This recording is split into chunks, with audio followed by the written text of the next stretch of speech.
Perkenalan diri saya awali dengan saya Nelly Mujahidah. Sudah 40 tahun berkenalan dengan YN Pontianak walaupun usia saya setengah abad lebih. Saya harus ceritakan ini kenapa? Karena sejak usia 12 tahun saya sudah kenal dengan YN Pontianak. Bapak saya adalah dosen di YN Pontianak. Beriring waktu ternyata saya terlempar juga untuk menjadi mahasiswa di YN Pontianak tahun 1992. Entah kalian sudah lahir atau belum. Kemudian selesai tahun 1998 dan tahun 2000, ya berarti di pergantian abad ya, dari abad 20 ke abad 21, saya itu ditakdirkan untuk mengabdi sebagai, dulu namanya PNS, pegawai negeri sipil, belum ada nih undang-undang ASN. Ditakdirkan menjadi fungsional dosen di YN Pontianak. Waktu itu namanya STAIN, Sekolah Tinggi Agama Islam Negeri Pontianak. Sebelumnya YIN. YIN itu Institut Agama Islam Negeri Pontianak, cabang Jakarta. Jadi kita masih cabang nih, paling tinggi jabatan itu adalah dekan. Jadi kalau waktu itu bercita-cita hanya dekan saja, belum bisa jadi rektor. Ketika STAIN muncul, maka cita-citanya naik sedikit menjadi ketua kalau orang mau mengabdi di YIN. Akhirnya penuh menjadi YIN yang berdiri sendiri, sehingga cita-cita menjadi rektor utuh di sini juga boleh sudah diproklamirkan. Nah, karena saya sudah dari tahun 86 diperkenalkan dengan YIN, tahun 92 saya kuliah di STAIN, tahun 98 lulus di STAIN, dan 2013 saya menjabat sebagai Kaprodi. Tapi sebenarnya mulainya dari Kaprodi di Kajur dulu di STAIN Pontianak, namanya ketua jurusan STAIN Pontianak. Ketuanya adalah Bapak almarhum Profesor Haitami Salim. Jadi pada masa beliau saya menjadi Kaprodi, lanjut pada masa rektor berikutnya Bapak Profesor Hamka Siregar. Nah, saya jadi sekalian nih bawa kemampuan manajerial atau pengalaman manajerial saya dimulai sebagai Kaprodi.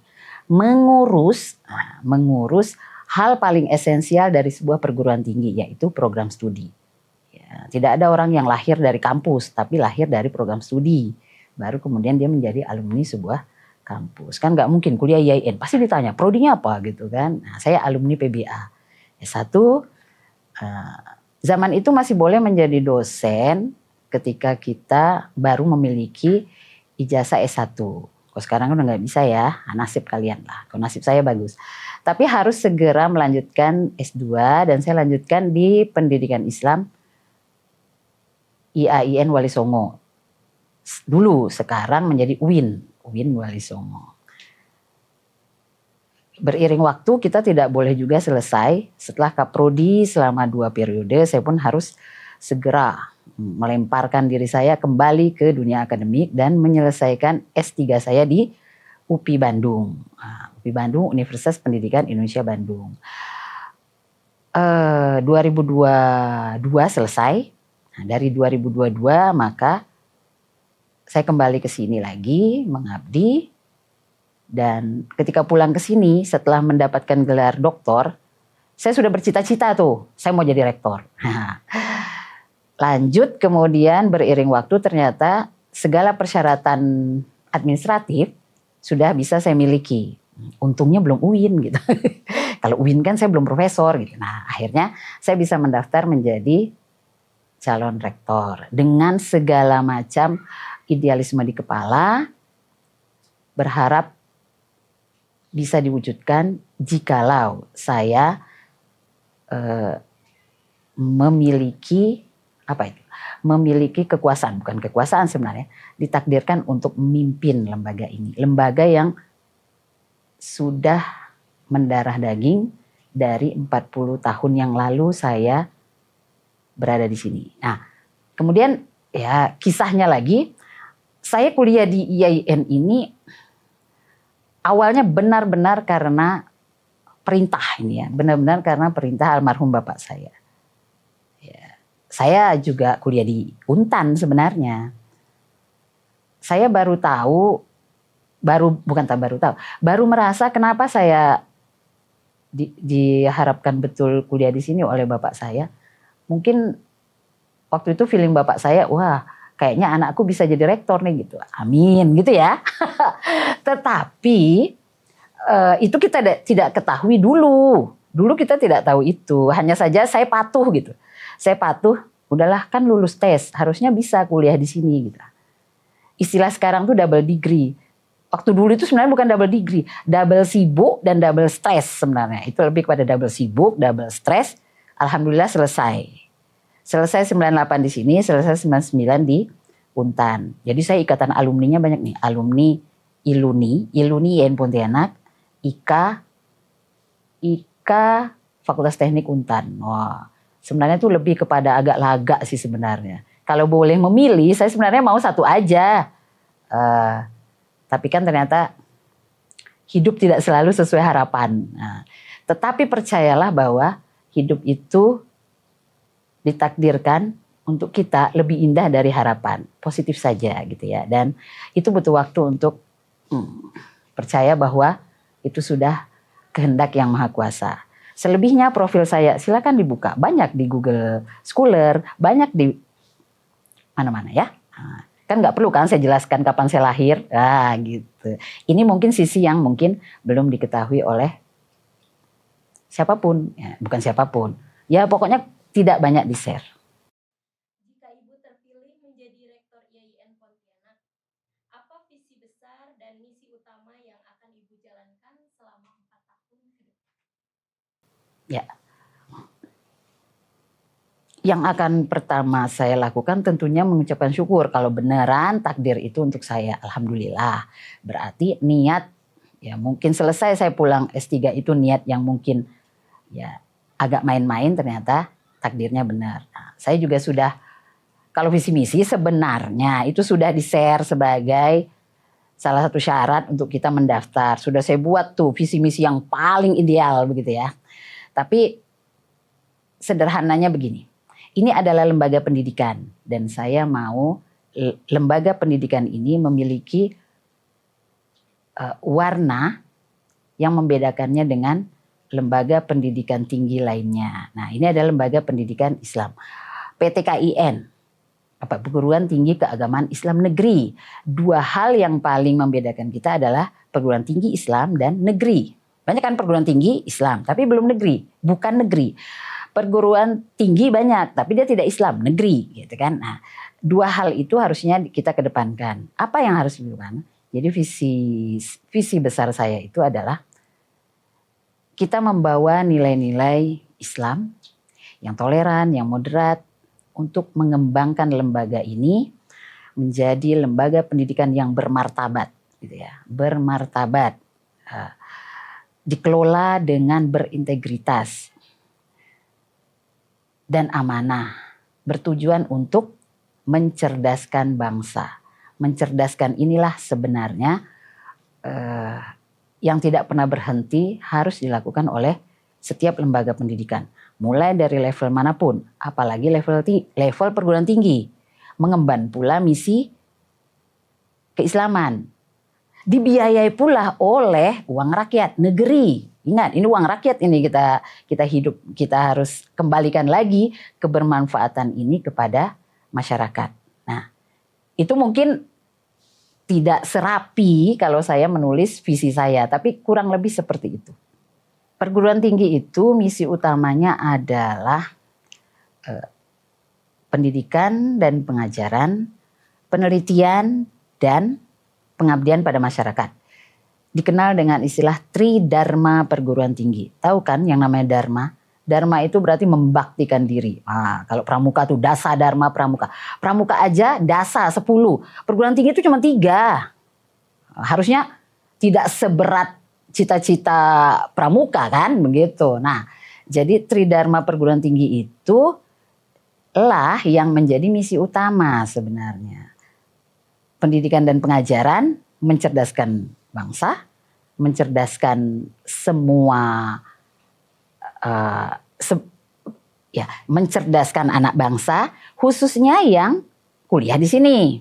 Nah, ini jangankan kita nanti mau mencerdaskan semua orang, mencerdaskan orang yang atau anak bangsa yang kuliah di sini saja itu tidak tercapai. Harusnya kan itu sebuah kerugian itu, kita sudah dibiayai untuk mencerdaskan anak bangsa tapi tidak. Kemudian penelitian, riset gitu ya. Nah, riset itu penting membedakan kita dengan lembaga pendidikan bukan tinggi, sekolah. Nah, riset itu harus dilakukan baik oleh pendidik maupun mahasiswa. Ya, jadi makanya mahasiswa itu perlu buat skripsi, itu kan penelitian. Mahasiswa perlu buat tesis, mahasiswa perlu buat disertasi, itu penelitian. Yang mungkin tidak akan diwajibkan kepada kepada anak bangsa yang baru menempuh pendidikan kelas 1 sampai 12. Kita ini levelnya pendidikan tinggi, makanya namanya mahasiswa. Oke. Kalau dalam bahasa Arab itu dibedakan antara talamis dengan tolib, tilmis dengan tolib. Nah, makanya kalau tolib itu levelnya sudah pendidikan tinggi karena tolib, gitu ya. Orang yang menuntut ilmu dengan kekhususan tertentu, itu dia yang membedakan. Lanjut, pengabdian kepada masyarakat. Kenapa? Karena kita nggak boleh, karena alumni kita nanti akan terjun ke masyarakat. Dosen harus juga berbuat untuk masyarakat secara langsung maupun tidak langsung. Ya, secara langsung makanya kita ada namanya lembaga pengabdian kepada masyarakat. Kemudian secara tidak langsung kita harus melakukan penelitian yang semuanya berorientasi kepada kemaslahatan umat. Nggak boleh penelitian itu disimpan di perpustakaan saja sebagai syarat, iya, tapi kalau nggak dipergunakan, nggak ada manfaatnya, ya udah nggak akan berarti banyak. Mahasiswa juga, makanya masih ada juga program yang namanya KKL, dulu KKN, kuliah kerja lapangan, gitu ya. Jadi itu Tridharma perguruan tinggi itu adalah jalan paling utama untuk mengimplementasikan visi. Nah, gitu ya. Visi itu kan harus dijalankan dengan misi yang 1, 2, 3, 4. Nah, Tridharma perguruan tinggi, bagaimana pendidikan dan pengajaran harus berlangsung, bagaimana riset harus berlangsung, dan bagaimana pengabdian harus berlangsung, itulah misi yang harus kita kedepankan. Lanjut kepada membangun citra kampus ini secara positif. Ya, jadi kita harus membangun citra positif supaya masyarakat percaya. Supaya masyarakatnya percaya bahwa kita adalah lembaga yang kompeten untuk mengemban tugas sebagai lembaga yang akan melahirkan generasi penerus. Ya, saya kira itu misi utamanya ya. Nanti kalau det-det-detnya itu ya itu gampang ditulis, tapi saya utarakan seperti itu. Strategi dan langkah konkret Ibu untuk mewujudkan transformasi kelembagaan dari IAIN menjadi UIN Pontianak.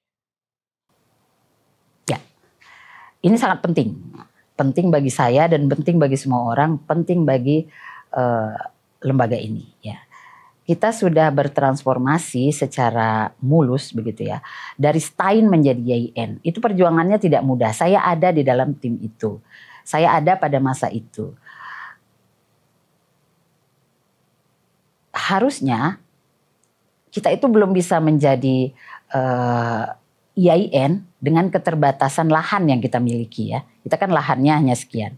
Tetapi karena persyaratan lainnya kita sudah penuhi, jumlah mahasiswa, jumlah dosen, jumlah tenaga pengajar, kita berubah menjadi IAIN tahun 2000, kalau nggak salah 13 ya atau 14. Nah, ya itu ya, 13 14. Itu berarti sudah berapa tahun yang lalu itu? 13 tahun ya, sudah 13 tahun lalu. IAIN yang lain yang SK-nya itu penetapannya sama dengan kita itu sudah banyak sekali yang merubah wujudnya menjadi UIN ya. Jadi kalau dari segi kurun waktu kita ini telat gitu loh, telat banget gitu, telat ya. Bayangkan 13 tahun gitu ya. Dan digaungkan itu dari mungkin baru 5 tahun menjadi IAIN, kita sudah mempersiapkan proposal untuk segera menjadi UIN. Saya ingat betul, karena waktu itu saya kaprodi ya, kita akan mendapatkan bantuan lahan dan seterusnya, itu sebagai syarat utama untuk menjadi universitas. Dengan segala kondisi, harusnya Kalimantan Barat yang hanya memiliki satu perguruan tinggi Islam negeri, secepatnya harus menjadi UIN. Kalimantan, tidak mungkin nggak ada lahan. Kan nggak masuk akal kan? Laung IAIN yang di kabupaten, di Pulau Jawa semuanya berubah menjadi UIN, lalu kita telat, itu sebenarnya pasti ada yang salah dengan kita. Gitu. Jadi saya sungguh-sungguh sangat berharap bahwa transformasi ini akan mewujud paling telat 2027 kita harus jadi UIN apapun yang terjadi. Kalau saya jadi rektor maka saya akan mengurangi jam tidur untuk bisa menjadikannya UIN ya, begitu. Saya tidak mau kita ketinggalan. Kita ada di pulau yang bersebelahan dengan negara tetangga, ada Malaysia, ada Brunei. Masuk kita nggak universitas? Pekalongan yang cuma modal batik itu sudah UIN. Kita ini modalnya itu ratusan hektar tanah. Nah, tetapi tentu itu harus diawali dengan niat yang tulus, begitu ya. Niat yang tulus bahwa ini memang demi untuk kepentingan masyarakat Kalbar, demi kepentingan Islam, perguruan tinggi Islam, demi kepentingan bangsa dan negara ini gitu. Karena kan kita nanti akan berhadapan dengan Sarawak itu. Sarawak itu kan dia saja sudah Unimas gitu, universitas apa itu Unimas? Negeri Malaysia ya, Universitas Malaysia. Itu universitas. Masuk kita enggak universitas gitu loh. Masih kita ini levelnya kok di sana itu college. Masuk kita college kan? Nah, di mana harga diri gitu kalau mau itu ya. Jadi itu harus diawali dengan niat yang tulus, kemudian usaha sungguh-sungguh. Itu standar untuk apapun yang kita cita-citakan ya. Niat yang tulus, kemudian usaha yang sungguh-sungguh. Nah, bagaimanapun juga niat yang tidak tulus itu akan nampak ketika kita berjalan. Ya, nah, percayalah. Nah, usaha yang sungguh-sungguh juga akan mewujudkan cita-cita lebih cepat.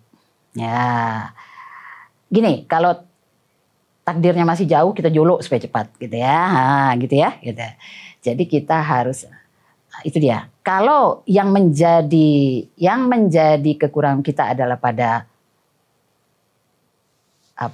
lahan kita yang kurang, maka kita harus menggiatkan di usaha tersebut. Kita berbatasan dengan Kabupaten Kuburaya, kita berbatasan Kabupaten Mempawah. Niat baik kita tidak mungkin tidak akan dibantu oleh semua pihak.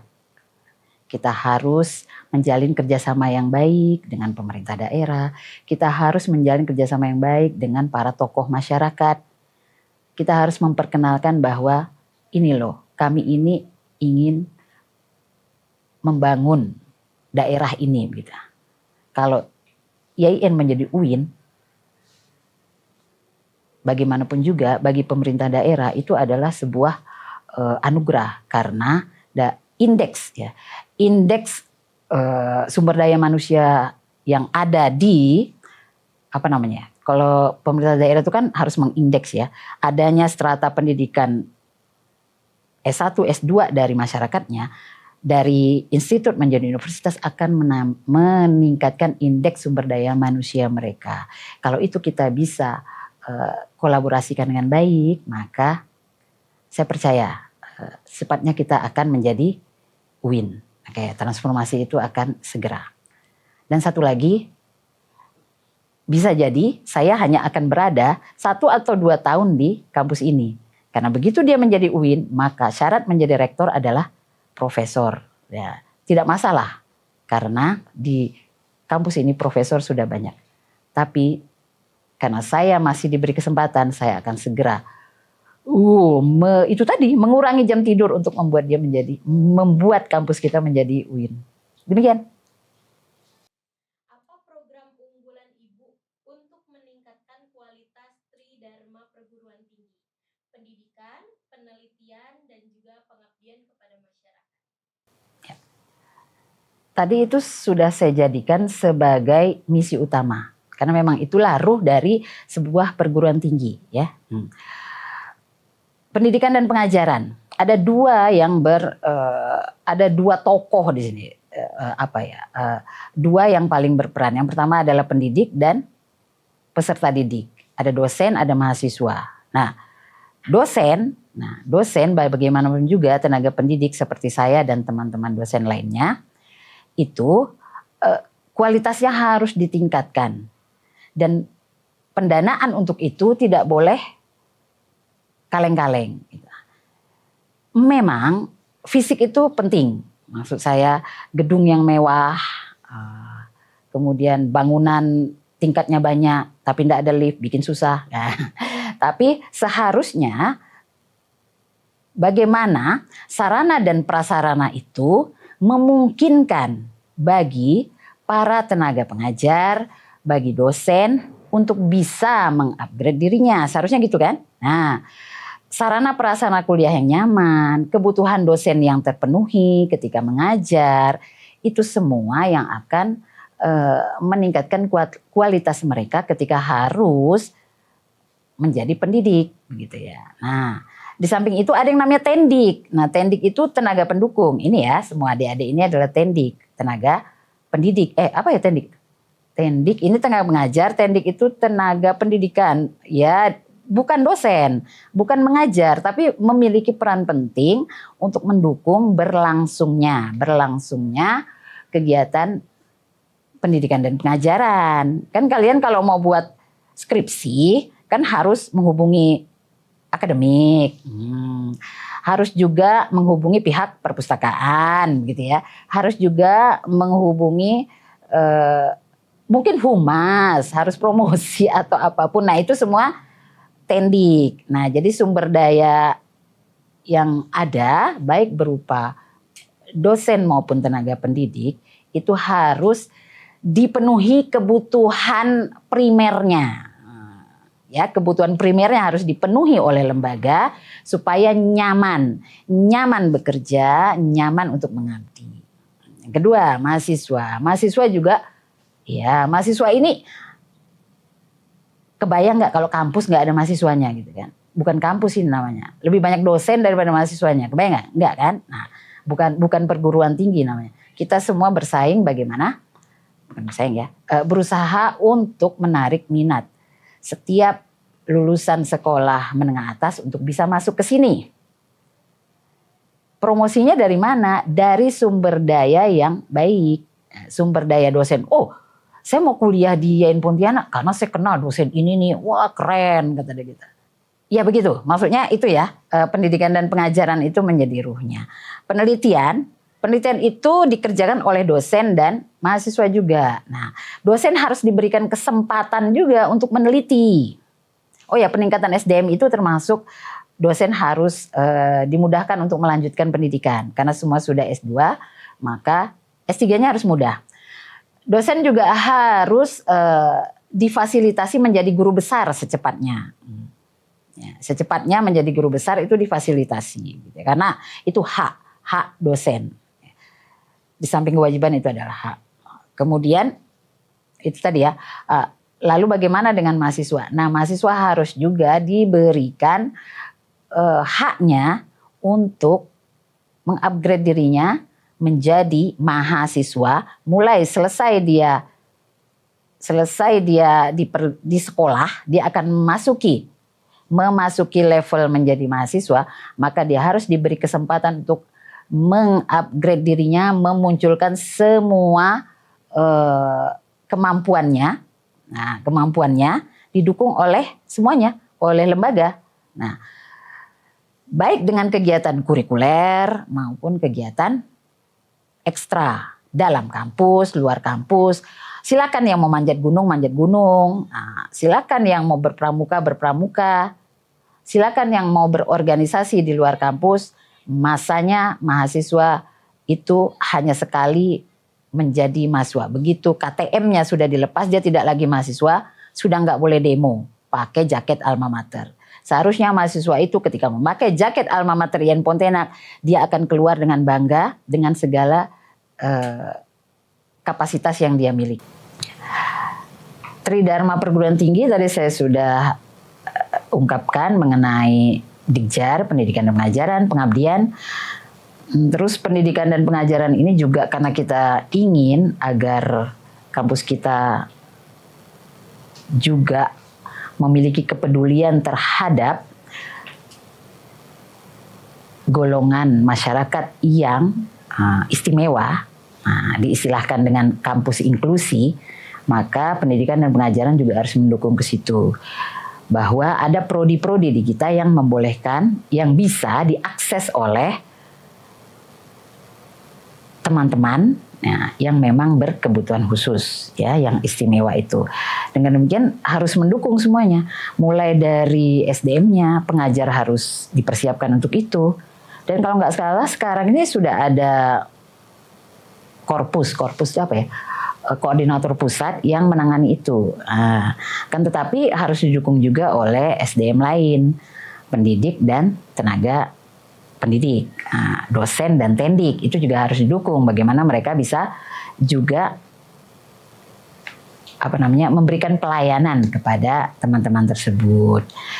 Juga sarana dan prasarana, kan sulit juga kalau kita menerima yang berkebutuhan khusus netra, tetapi kita tidak menyiapkan sarana prasarananya.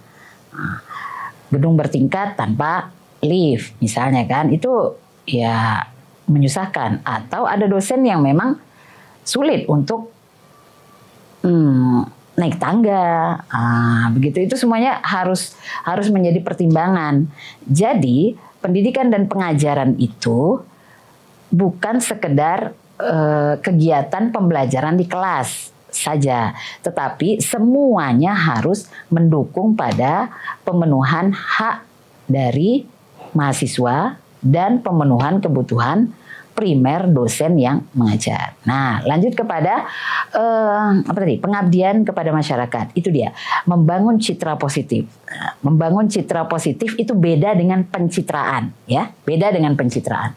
Pencitraan itu jaim. Tapi membangun citra positif adalah kita buat diri kita positif. Nah, di luar sana akan memandang kita positif. Kalau pencitraan itu nggak peduli kita positif atau negatif, tetapi kita mau orang melihat kita tercitra, terimage menjadi positif. Beda kan itu ya. Nah, karena itu menampilkan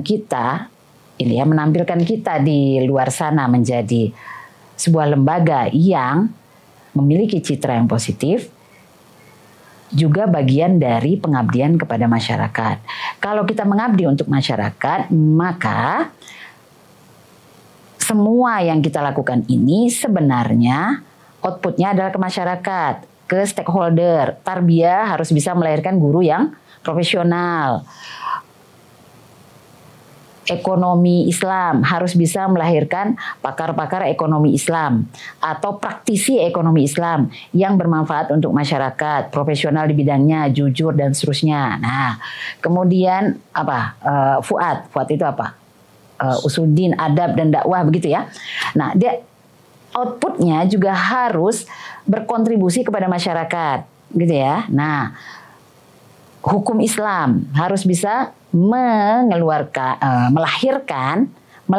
ya alumni yang ketika dia berada di masyarakat dia bisa dijadikan rujukan. Oh, tahu tentang hukum Islam gitu.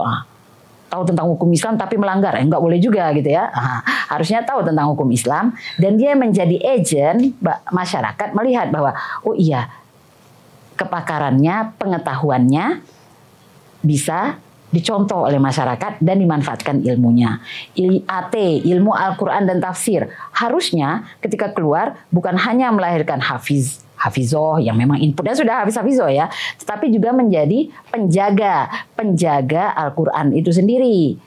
Harus menampilkan, harus terlihat bahwa Al-Quran itu bukan sekedar tafsir yang dipelajari, tetapi Al-Quran itu mewujud dalam dirinya. Ya, itu khusus untuk, mungkin itu lebih khusus untuk alumni IAT, tapi sebenarnya karena kita adalah perguruan tinggi Islam, maka nilai-nilai itu harus mewujud ketika kita keluar dari lembaga ini, orang lihat gitu. Masyarakat akan melihat, oh itu mahasiswa IAIN ya, Masya Allah, tabarakallah, begitu ya. Oh itu dosen IAIN ya, Masya Allah, tabarakallah, gitu. Sebaliknya bukan begini, ketika dia keluar, oh, IAIN tuh, apa itu? Gitu. Jadi tidak seperti itu. Jadi itu adalah wujud dari kita tampil di masyarakat. Di samping kegiatan-kegiatan yang secara langsung bermanfaat. Kita kan sudah punya lembaga pengabdian pada masyarakat, LP2M. Nah, bukan hanya kegiatan-kegiatan yang sudah diprogramkan itu. Kan sudah ada tuh, LP2M punya program mulai dari desa binaan, desa yang dibina, kota binaan, apalagi menusuri jejak Borneo dan seterusnya, itu kan semua bentuk dari pengabdian. Tetapi lebih dari sekedar itu, menurut saya, bagaimana kita tampil, menampilkan citra positif kita di tengah masyarakat, itu utamanya. Baik.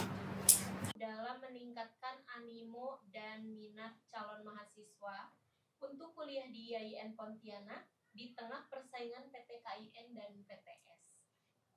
Ya, terima kasih. Sebenarnya ini sudah saya spill ya di depan ya, bahwa kita ini lembaga pendidikan, bahwa tidak mungkin kampus ini bisa eksis kalau mahasiswanya tidak ada, atau mahasiswanya sedikit, atau mahasiswanya kurang, nggak bisa.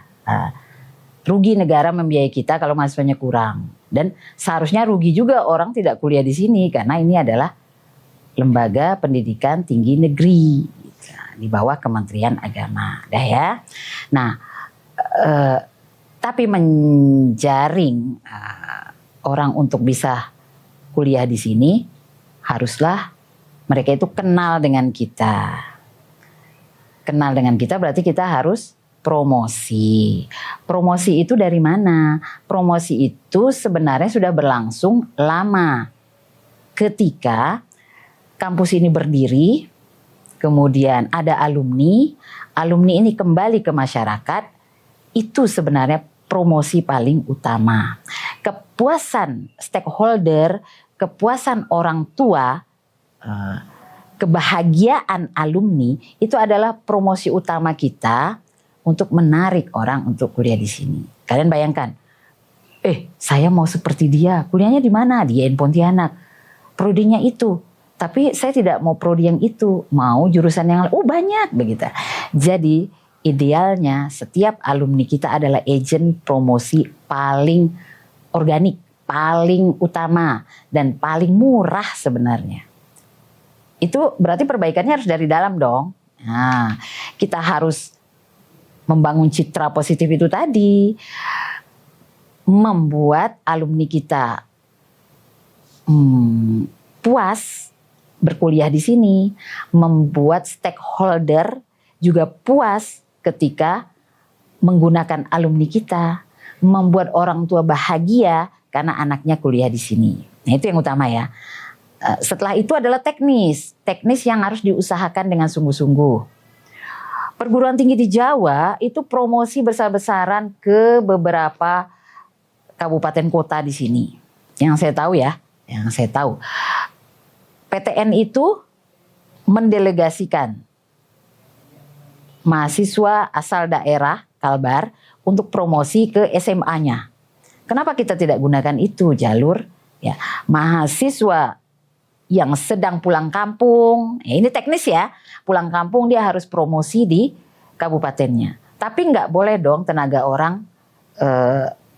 mereka tidak dihargai. Kita harus hargai tenaganya, kita harus bina mereka bagaimana menampilkan kampus ini. Mereka adalah duta-duta promosi yang sangat luar biasa kalau kita mau mengaktifkannya. Coba tanya mahasiswa, berapa banyak kalau kita data tahu tentang IAIN Pontianak dari mana? Oh, dari saudara, dari kakak, dari teman kampung, dari tetangga, dari mana? Nah, itu berarti promosinya dari situ. Selain promosi yang formal, dengan alokasi dana yang serius, dengan tenaga promosi yang juga serius, dengan mengandalkan media sosial yang canggih. Jangan kamera yang kayak gini gitu ya. Nah, dengan membangun semua itu menjadi sarana bagi memperkenalkan kampus ini sehingga dia setara. Kita kan unik nih, satu-satunya perguruan tinggi Islam negeri di Kalimantan Barat. Saingan kita itu Untan, saingan kita itu Polnep, sedangkan mereka substansi keilmuannya kita menang, begitu. Apalagi kalau kita jadi UIN, keilmuan di mereka kita ada, keilmuan di kita mereka nggak ada, karena kita universitas. Universitas itu punya dua kaki, didikti dan diktis. Bayangkan, kalau kita jalan satu kaki aja udah begini gitu ya, udah segini terkenalnya, bayangkan kalau kita jalan dengan dua kaki. Kalau kita jalan saja sudah begini, apalagi kalau kita berlari, apalagi kalau kita terbang, dan kita harus terbang. Gitu ya? Oke. Terbang itu lebih mudah terlihat oleh halayak, karena kita di atas. Kan kalau lewat kan, nah kayak drone lewat kan, kan kalau drone lewat kan begitu. Nah ya, jadi seperti itu. Upayanya harus seperti itu ya. Baik, segmen terakhir berupa closing statement yang sekaligus menutup sesi. Dipersilakan. Ya, closing statement biasanya nggak boleh panjang ya. Ada kosakatanya belum habis ini. Baik, begini. Semuanya diawali dengan niat, gitu ya. Tapi niat tidak cukup ketika proses tidak berjalan dengan baik. Jadi niat yang baik, proses yang baik, percayalah takdir terbaik akan kita dapatkan. Gitu ya. Nah, kita adalah lembaga pendidikan, bukan toko bangunan. Oke? Kita lembaga pendidikan, bukan toko bangunan. Kita membawa nilai-nilai keislaman, sehingga idealnya kita akan berjalan di jalan yang sudah diridhoi. Itu saja. Nah, lembaga pendidikan ini harus terus mengabdi di jalan yang benar. Mungkin kita mencong-mencong sedikit, tapi harus kembali diluruskan. Jalan yang benar, sirotol mustaqim. Yap, sip, begitu.